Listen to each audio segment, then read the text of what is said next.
yaitu beliau Syekh Ahmad Bunto Wahidin, yang boleh dikatakan seorang dari ulama dari Banten Serang. Karomahnya itu banyak orang mengatakan Mbah Ahmad Bunto itu punya karomah yang sangat besar sekali, sehingga banyak orang yang sering berdatang kemari, ya istilah ziarah, minta wasilah dari Mbah Ahmad Bunto.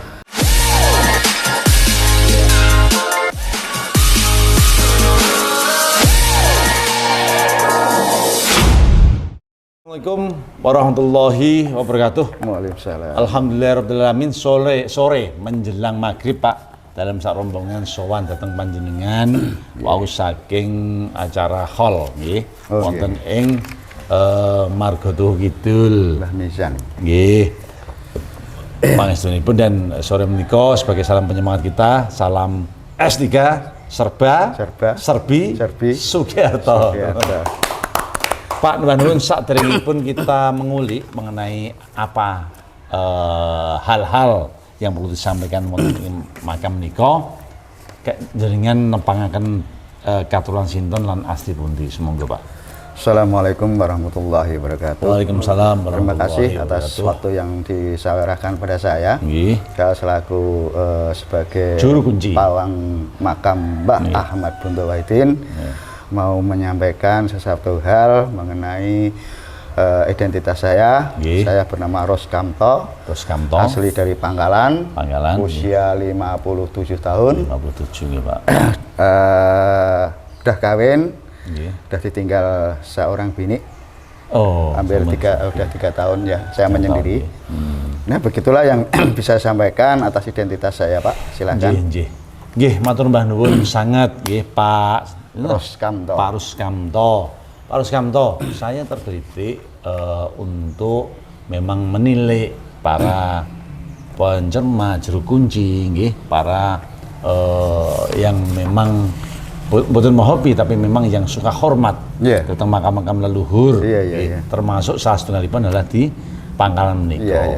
Nun sewu, pripun ceritanya baik dari pendahulu panjenengan terkait dengan makam Syekh Ahmad Bunto Wahidin nggih. Ya, terima kasih. Monggo.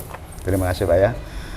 Dari cerita nenek moyang kita dahulu dikatakan ada suatu yaitu ulama yang dulunya ceritanya itu dari keturunan Banten Serang, Jawa Barat. Waktu dulu zaman Belanda katanya, dia lang-lang buana nyampe ke daerah Margoyoso, khususnya di Desa Pangkalan, dan dia seorang ulama besar yang pertama kali, itu cerita dari nenek-nenek kita semua, nenek moyang kita ya, mensyiar agama Islam yang pertama kali dia di Desa Pangkalan.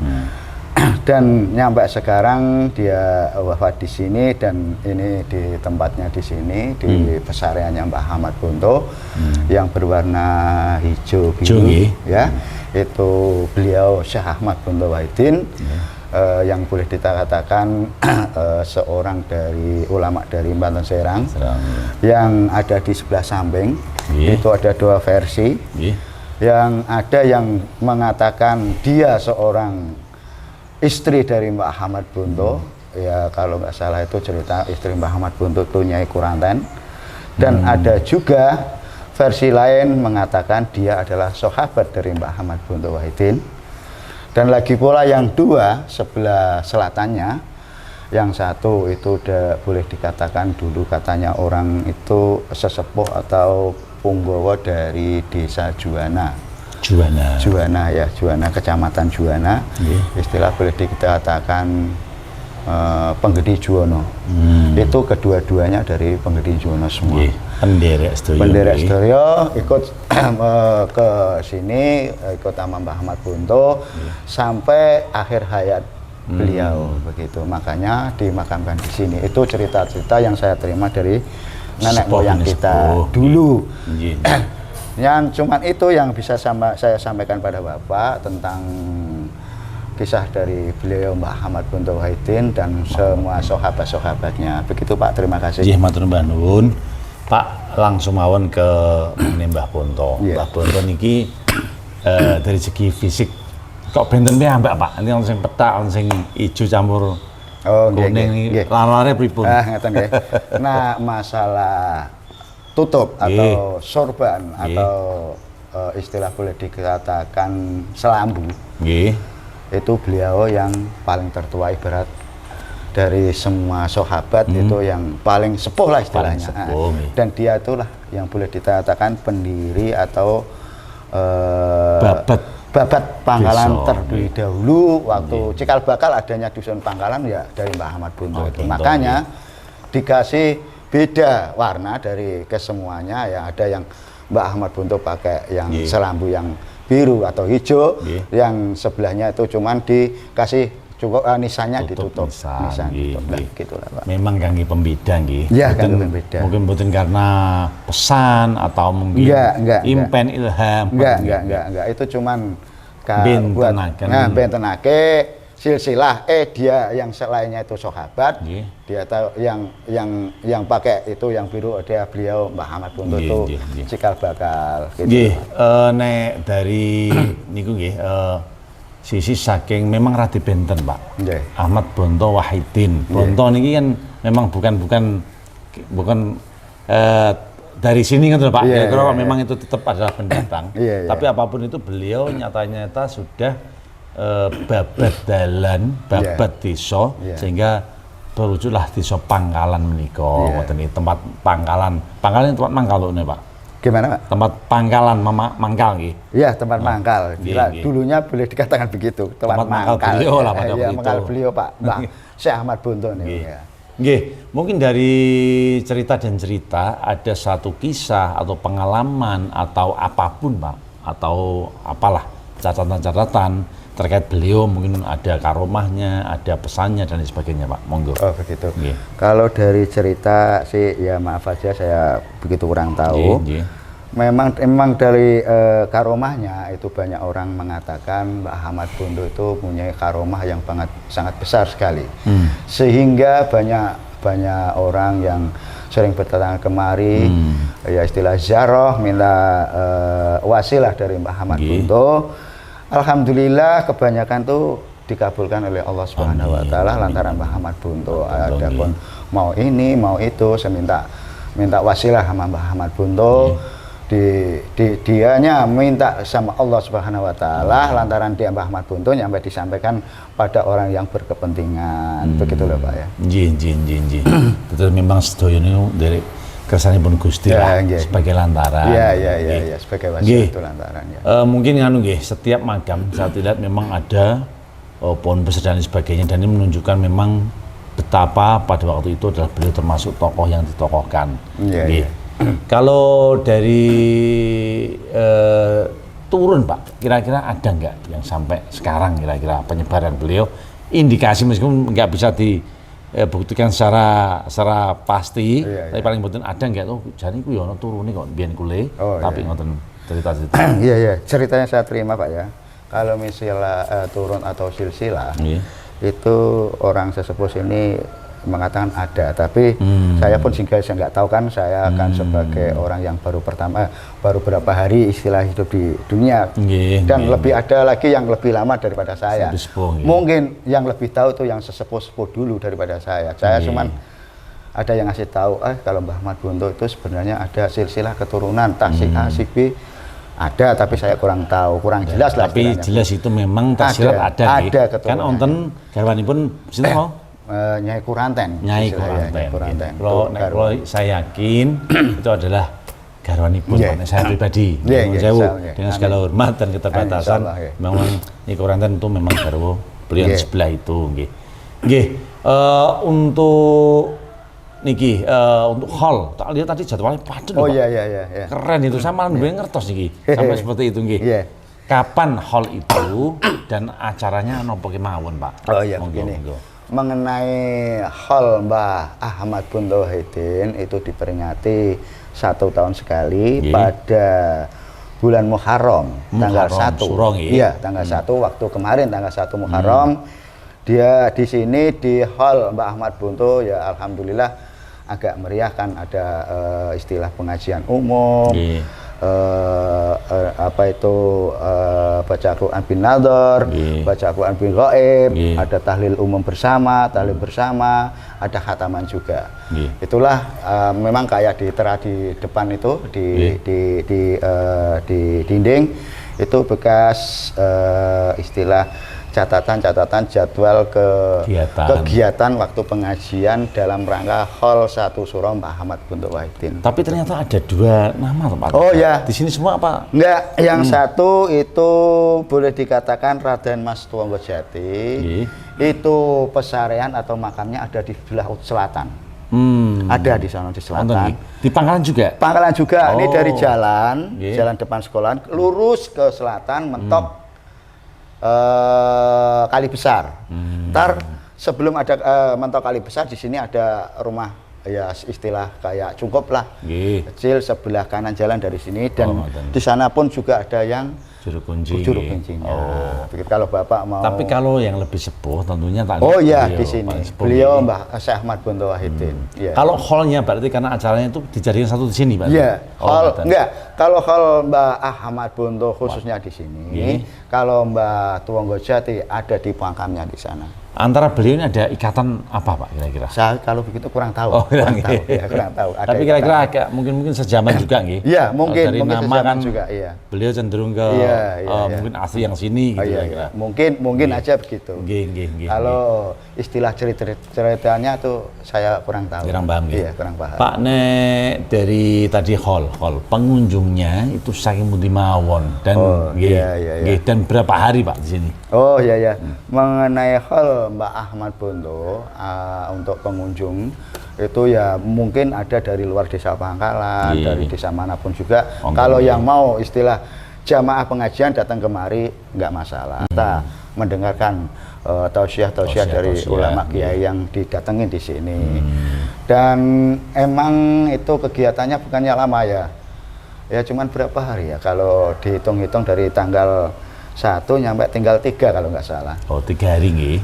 Nggak gitu. Dari mulai mau tanggal 1, sebelum tanggal 1, 3 hari yang ke depannya persiapan ya ada Nuzulul Quran bin Nador, bil Ghaib, terus dan nyampe 1 suro itu hall yang pas persisnya ada pengajiannya. Termasuk untuk selambu, buka selambu, tanggal 1 itu ada juga. Untuk saya lihat tempatnya lumayan bagus Pak, lumayan luas dan di tengah desa loh ini kira-kira. Yang untuk partisipasi dari desa setempat maupun dinas terkait, pripun Pak terkait makam juga. Kalau mengenai partisipasi istilah perhatian dari warga Pangkalan atau dari aparat desa Pangkalan memang bagus Pak, kayak semacam bangunan-bangunan ini ya. Waktu dulu itu semenjak kepala desa Bapak Haji Supaidi, Pak Supaidi, sekarang sudah mantan. Itu dulu yang ngebangun ini, entah itu dana dari mana saya kurang tahu, tapi nyatanya jadi. Dan yang ngelola pertama kali yang nangani adalah Bapak Kepala Desa waktu dipegang sama Pak Haji Supaidi, sarjana hukum. Tasih juga nggih. Alhamdulillah. Mudah-mudahan sakit berhikmah dan memang dirasakan. Amin.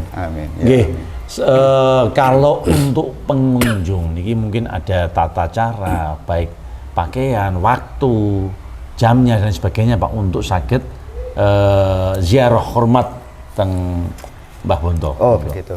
Kalau istilah mau datang kemari soan ke Mbah Ahmad Bonto, masalah dari segi pakaian ya harus nun sewu, ya harusnya sopan lah. Pakai kalau laki pakai peci, pakai celana bisa, pakai sarung bisa. Kalau cewek istilah pakai jilbab, pakai pakaian resmi lah, istilah aurat tertutup kalau istilah cewek ya. Kalau waktu mengenai waktu itu terserah yang mau minat kemari. Nggak mengenal tuh malam Jumat, tapi kebanyakan waktu di malam Jumat. Sakitmu ada juga mungkin ya yang nginep yang apa ngoten Pak. Kalau yang mau nginep itu tergantung yang punya hajat. Sikon nggih lihat Ya, situasi keperluan lah. Ya istilah Keperluan. kayak ya maaf kayak semacam bapak mau nginep kemari nggak masalah. Nggak masalah nggih. Warga juga oke-oke bisa mawon, nggak saja nggak masalah ya. Nggih.